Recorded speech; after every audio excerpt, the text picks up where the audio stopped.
Hi Ben, thanks so much for coming on. So it comes across as though there's this scientific consensus that humans caused climate change. What are your thoughts on that? Well, humans probably are causing some degree of climate change. There's very good evidence that the world has warmed, and there's relatively good evidence that extra CO2 in the atmosphere that we've put there has been part of that warming.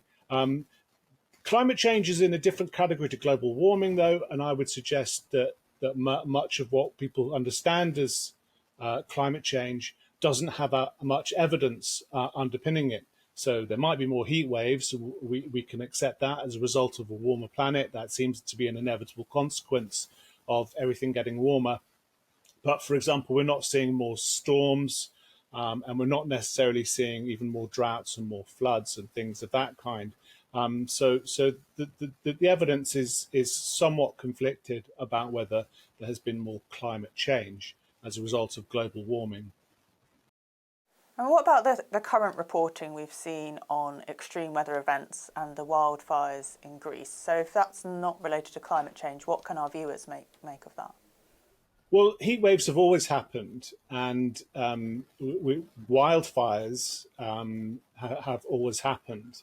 And in fact, in the past, they've been much more dramatic. It was the scientific consensus produced in the last decade, in fact, suggested that the world sees 25% smaller burned area in the era of climate change. We're not seeing the climate crisis, even if we're seeing some evidence of climate change and global warming. How can we have more of an open scientific debate? Well, I think people have got to get involved, and I think people have got to interrogate science.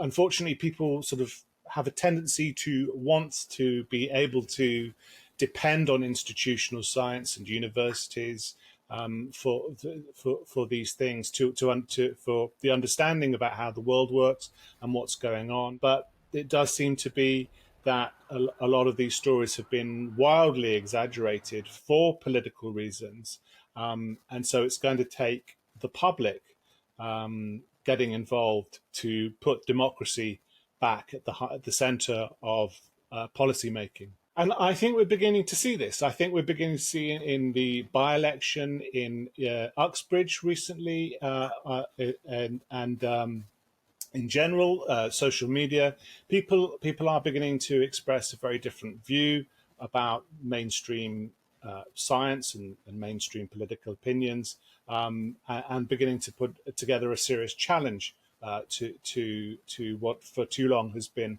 an unchallengeable consensus. Well, Ben Powell, thank you so much for joining us. I appreciate it. Thank you.